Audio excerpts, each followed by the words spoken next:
And we've done some planting. And as we were just explaining with our, We usually love to do the small stuff. smaller is better because it's surer. Like this sweet potato that sprouted in our kitchen. I went, oh, look, one trowel scoop, put it in the ground. It's out there growing. I hope it's going to be a blackie. Look at the color of that. We'll see what it's going to be. But we talked with people who really don't want to start with 8-inch plants if they can. 8-inch tall plants. So we planted this Venus dogwood for our son. It's a hybrid flowering dogwood with those huge flowers on it. Big, big. And we don't like to start them that big because we know that they have problems in the center core, but I said, okay. So we slice the pot off, see the slices down the sides, take a razor knife. That lets us take the pot out, the plant out without hurting the roots, the connection between the roots and the stem. And once we pulled it out, you see right away where it was grown originally in a container and then placed out in the field and soil placed. Different soil. It's totally different. You could see the definition of the line. And what happens when they pile soil on top is that the roots from the sides of the pot grow up into that soil and around the trunk and become the girdling roots that are a problem. They also suppress the growth of the flare roots that are really what matter. So the first thing that we do is we take off all of the soil above the flare. We had that you probe and you find the flare, and yep. So I am cutting the roots off. Everything above the flare roots has got to come off. So I'm either cutting it off, or if I can peel it back and pull it outward so that it's pointed outward and away from the trunk, I do that. And I'm doing a combination of those two. It's just feeling with your fingers and figuring out what you can do. I can't really show you that very well. But it's hard to show. But I'm looking for that flare. See where the trunk between my flares fingers out, and you can feel that with your fingers where the trunk flares. That's the level that the tree needs to be planted. This puff here is where the graft was. Almost all of the trees that we plant now are grafts. Once in a while, you do get trees, especially if you're buying native or conservation district, you might get little saplings, little seedlings that are not grafted. And sometimes they're deep simply because they're trying to hide the graft union because they don't think people want to see the graft union for some reason. But okay, anyway. So when I get done, I've taken off about that much extra soil. I got half of it off right now. And in the other half, now I'm using water to rinse off the other half, and I'm finding a lot of roots that go around the trunk. It's wrapping around all the way around. And if that stays there, it's going to girdle the trunk. So they have to come off. You feel bad doing it, but they have to come off, and they have to come off at the point where they're pointed out away from the trunk. And make sure they're going out. If they're curved back in, they'll curve right back in. If I cut that one right there, and that's where I leave the cut, it's going to continue to grow in that direction around there. So I have to cut it back to the direction I want it to grow. So you can see that this one I had to take out because instead of going out, it started out going out and then it curved right back around the trunk. Took those out. Now I'm down to the flare. 3 flare roots. And that's how it gets planted. So although the pot is 12 inches tall, I planted a 5-inch, maybe 6-inch tall root ball. Put that in. Protected the plant. We didn't add different soil. This is all its natural soil. We're not. Yeah, that's a month. It's got to grow in it. And it's been in a month and a half. It's doing fine. It hasn't lost a single leaf. It hasn't drooped. It says thank you very much. It's been being watered every day. But then at the nursery, it was being watered every day. Its roots are artificially confined in a small area. You need to water them every day until the roots get stretched out. And when you take off, like we did, you got to keep that root system moist. Yeah. So every day, one of the grandkids gets the job of going out with a gallon of water and pouring it around the edges of the root ball. Now on this other tree, this is a bigger tree, bigger diameter trunk, older tree, crabapple for my sister and brother-in-law. It was definitely grown longer deep in the ground. These are all those adventitious roots up around the trunk. These are not. They're not flare roots. The flare root, there is a flare root showing down there. And this tree had been root pruned. It's a good grower, and they had root pruned it before they put it out in the field. But then they buried it deep, and all of these adventitious roots formed.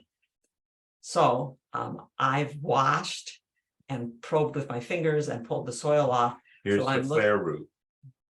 everything above there is adventitious root, which should come off. But this is a big tree with a big canopy.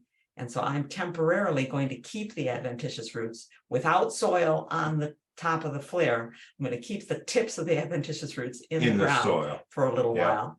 But you can see where the flare roots I've pulled out. I'm pulling them outward.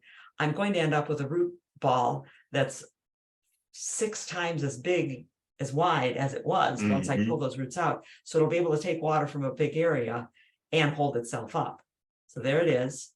And it's a big pit. And because I took so much soil off of it, I've got a prop on it. I took an arborvitae branch that has a Y in it, and the Y is up around the trunk.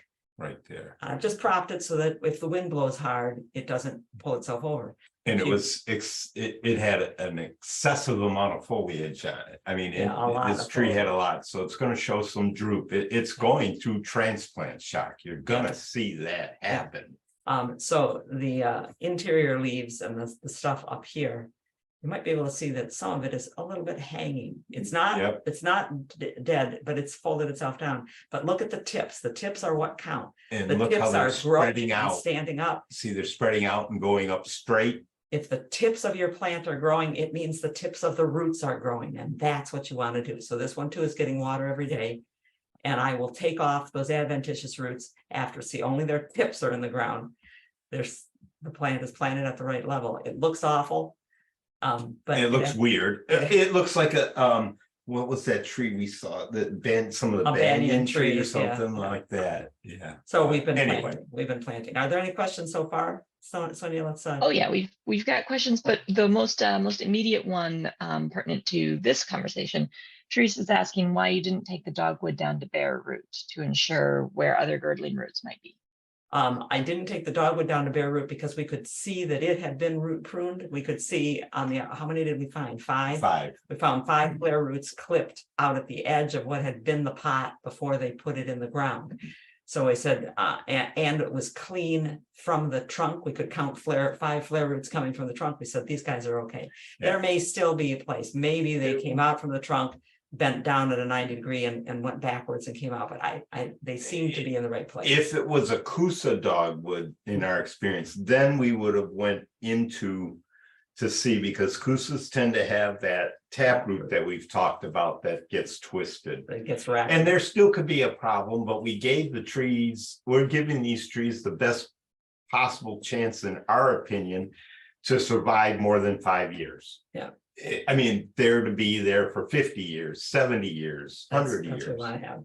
We'll see. We've done this before, and I've in one case when I did this with the Dawn Redwood, I did what we showed you here, and I put the tree into the ground, and we watched it for a year, and I went, nope. And I dug it up after a year and rinsed it off further and found another girdling root deeper in and put it back in and watched it for a year and went, nope, and dug it up again. And now it's doing wonderfully. So maybe if I'd rinsed it off to begin with, I could have saved myself the trouble, but I was hoping, as we all do with plants. It's all judgment call based on experience. So Gretchen is asking, should you always remove all the soil before planting? Is it true that it's a lot of labor, but it is a way to be more certain? Is there any reason not to remove all the soil before planting? It is, and there are extension services that say we should bare root everything before we put it in. Some of them have been saying that for a long time. It took a while even to convince us, but it's an incredible amount of work. I'm thinking about that witch hazel that we did and I was working on it at 11 o'clock at night. We were 2 hours clearing the soil off of the roots. You don't want to spray real hard because it damages the root tips. You got to really be careful with it. So it's a judgment call a lot of times how much you take off. And best to start small so you can do that real easily.